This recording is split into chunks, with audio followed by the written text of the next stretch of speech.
Right, so if you're under 18, and this ain't aimed at kids, so I'm going to be swearing. More than likely, the second I've stopped giving this warning, so if you're under 18, please go find someone else. Don't be offended with what I'm about to say. So, let's have a start, shall we? Now, I seen these pictures 2 days ago, and I was like, I don't think I've been ever so angry at seeing something. And I mean, there's a few things that can make me angry, but this is one of them. So I was like, okay, I'll give it 2 days. I'll go to the gym. I even hit the heavy bag. Right? I hit the heavy bag. I've never hit a heavy bag so hard in my life after seeing these pictures. It still didn't take the anger away after what I saw. So this is the adaptation of Night Watch. Right? So let's start, shall we?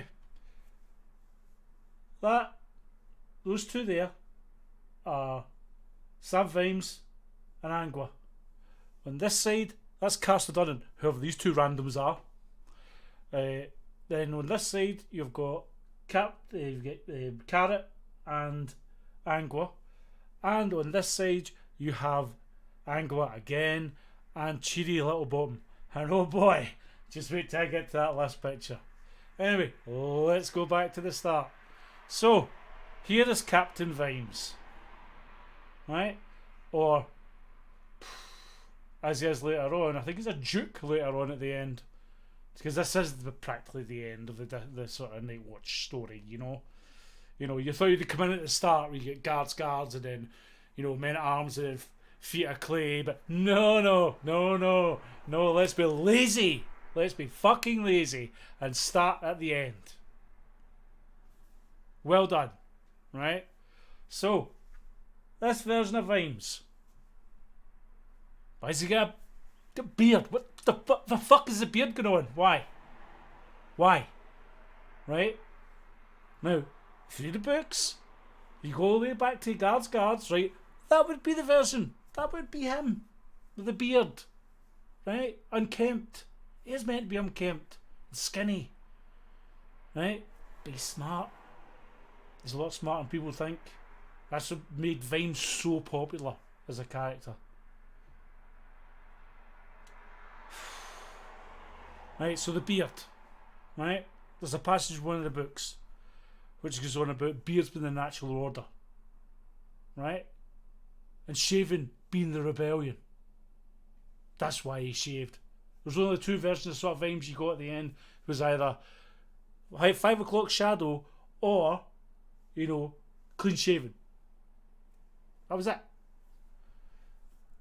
Right? So where's his copper badge? Where's his leather armour? But what the fuck is that he is wearing? Oh, it's an adaptation. Respect it. Respect? You want respect? Then fucking follow the material. Don't be this bullshit. There's Angwa, right? Could you not cast someone taller than that?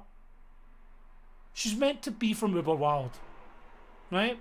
She's also, spoiler, a werewolf. A fucking werewolf, right? So she's meant to have long hair. Long blonde hair. Not dyed hair. Long blonde hair. Right? So when she transforms into a werewolf, it goes down her back in a golden mane. Are we getting this? What's she going to transform into? A chihuahua? Jeez. Right. Castledon. Castledon's a psycho. Now people might say he's white. He's not black. I don't care. Castledon could be any colour you want. It doesn't matter. Any ethnicity. It doesn't matter. He is a nutbag. And one of the best villains I've seen in a Discworld book. Right. So I've read a lot of the books. In fact, probably I've read all of them apart from Raising Steam, which I never finished because I was kind of halfway through it when Terry died, and I thought to myself, I'm just going to leave it. So I folded the page, and it's somewhere in my house with a folded page, never going to be finished. Not by me anyway. So anyway, back to Castle Dun. Now, if they are going to follow the book, which I am in high doubt that they're going to do, right? He gets the watch called out to him after committing anarchy in the streets. They come out after about hoo-ha. They managed to get him, drag him back to the cells. But what would you know? He escapes. So then has Vimes chase him across the city, across rooftops, try to catch him, and even comes up with like the famous phrase, if you've read the book, it is a sort of chilling phrase where, you know, like Vimes now stays with his wife up in a big house, and he's like at the top of one of the tallest buildings, and he looks around and says, "I can see your house from up here." And you're like, oh my god, this guy is a fucking nutbag. So they end up going into the Unseen University in the middle of a storm, and the two of them are going through the library, and the storm hits the Unseen University, and the two of them get blown off into the L-space and travel back in time. Now this is where I don't think they're going to follow it, because it goes back into the history of Ankh-Morpork and back to when Sam joined the Watch. Right? So when Sam arrives, he kills his mentor by accident on his arrival. He lands on him. He then has to assume that guy's identity because he understands who he is and how important he is to Sam's life, because he learns a lot of things from him in a very short time. So you also see the original Night Watch, which would have been how it was when Sam Vimes first joined, not the current version. And also another thing, what they're wearing, that's another thing, right? So why is Sam Vimes not got his leather armour on? Or his helmet? Or his leather breeches? Could we not be bothered to actually read the books? Or did we just say, oh, make an adaptation, give a fuck what you fans think? Well, start giving a fuck. Because I've seen the reactions to these pictures alone. And it ain't good. It ain't good. Right? So, again, silver badge. But why?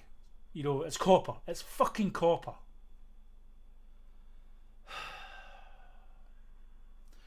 Alright, let's go to Captain Carrot and Angwa. Again, look at the size of her. Now, Carrot is meant to be tall. He is. But look at her. Look at Angwa compared to the size of Vimes. That means that Vimes is the same size as Carrot. Huh? Carrot's meant to be a big, rangy dude, right? Now, he's meant to be big, imposing, you know, big muscles on his arms and chest. He's just a big, raw dude now. He also wears a mirror-shined chest piece. You know, like the sort of old Roman idea. That's what he wears. Do you see that here? It's some shitty chainmail? What? Where do you even go with this? Where do you even go? Honestly. Right, let's get to the final one, where it's going to really, really go off the reservation. So again, you've got Angwa. Apparently thinking she's a selling point of the show. Spoiler, she's not. Alright. So here we have Cheery Littlebottom. Interesting character. Alright. In the books, she's a female dwarf. Do you get that there? Did you get it? Female. Not male. This guy is. Now I don't blame him. He only took the part he was given. That's what they gave him. Rather than, put a woman in the role, they put a dude and then let's go virtue signaling. Yes.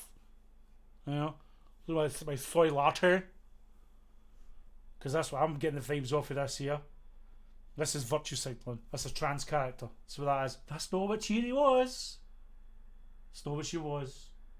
Cheery was a female character who rebelled against how the dwarves were perceived and how the norms of what dwarves are meant to look like.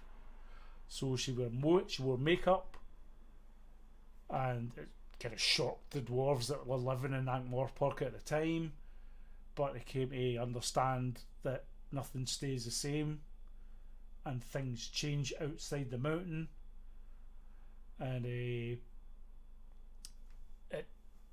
launched a sort of revolution of like the females kind of unmasking themselves, because nobody really knew who's a male or a female, because, well, there's another thing in the books, they've got big bushy beards. Not clean shaven. Beards. Both races, both sexes. Now, you think, are you offended by a trans character? Me. No, I'm not. Doesn't bother me. I want you to remain true to who the character was, right? For instance, if you want a trans character, go read Jingo. We had a character who was, for the majority of the time, in Discworld, male, until Jingo, and became a trans character. His name is Nobby Knobs. Don't remember the people getting upset about that or getting annoyed about it. No, people just like, whatever, you gotta do that, Terry. Okay.